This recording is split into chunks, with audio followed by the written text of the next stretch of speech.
KaraokeBooks. Moby-Dick, or The Whale. Herman Melville. Audiobook. Chapter 46. Surmises. Though, consumed with the hot fire of his purpose, Ahab in all his thoughts and actions ever had in view the ultimate capture of Moby-Dick, though he seemed ready to sacrifice all mortal interests to that one passion, nevertheless it may have been that he was by nature and long habituation far too wedded to a fiery whaleman's ways, altogether to abandon the collateral prosecution of the voyage. Or at least if this were otherwise, there were not wanting other motives much more influential with him. It would be refining too much, perhaps, even considering his monomania, to hint that his vindictiveness towards the white whale might have possibly extended itself in some degree to all sperm whales, and that the more monsters he slew by so much the more he multiplied the chances that each subsequently encountered whale would prove to be the hated one he hunted. But if such an hypothesis be indeed exceptionable, there were still additional considerations which, though not so strictly according with the wildness of his ruling passion, yet were by no means incapable of swaying him. To accomplish his object Ahab must use tools, and of all tools used in the shadow of the moon, men are most apt to get out of order. He knew, for example, that however magnetic his ascendancy in some respects was over Starbuck, yet that ascendancy did not cover the complete spiritual man any more than mere corporeal superiority involves intellectual mastership. For to the purely spiritual, the intellectual but stand in a sort of corporeal relation. Starbuck's body and Starbuck's coerced will were Ahab's, so long as Ahab kept his magnet at Starbuck's brain.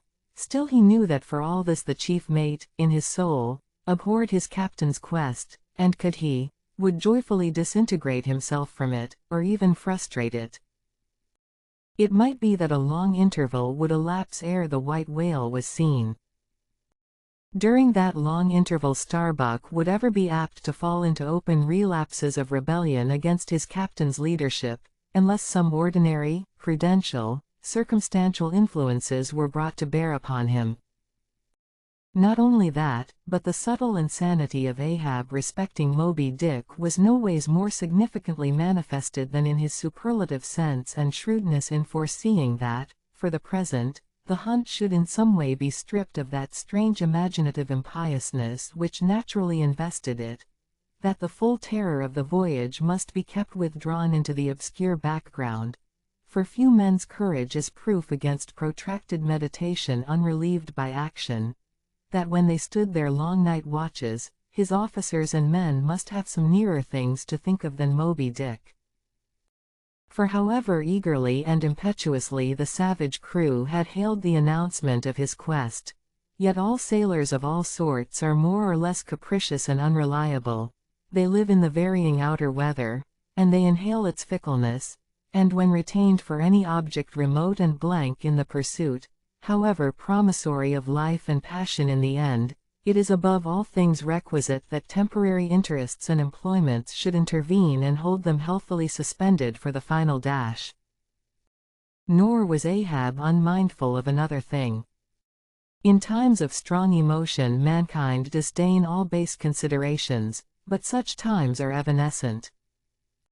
The permanent constitutional condition of the manufactured man, thought Ahab, is sordidness.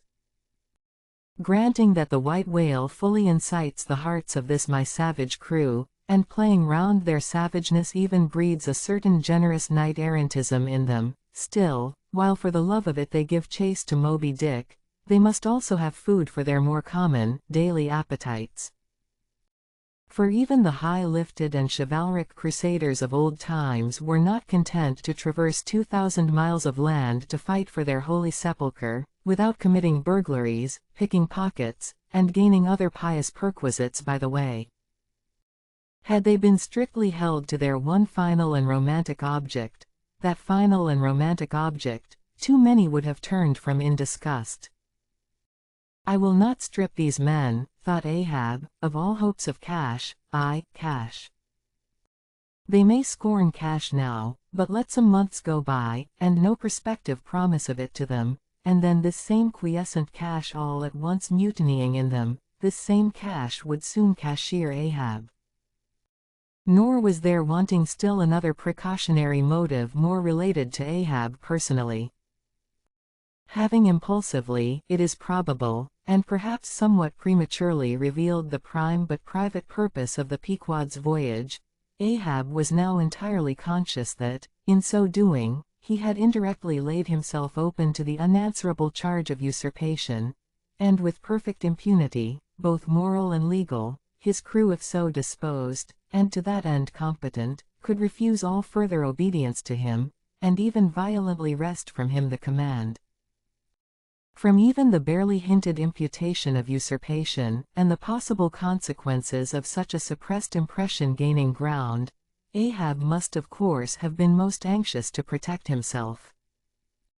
That protection could only consist in his own predominating brain and heart and hand, backed by a heedful, closely calculating attention to every minute atmospheric influence which it was possible for his crew to be subjected to.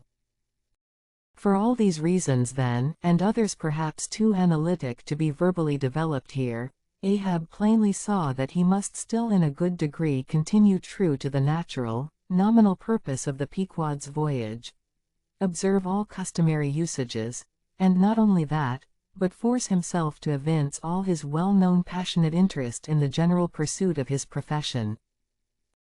Be all this as it may, his voice was now often heard hailing the three mastheads and admonishing them to keep a bright lookout, and not omit reporting even a porpoise. This vigilance was not long without reward. If you liked what you heard, please subscribe to the channel.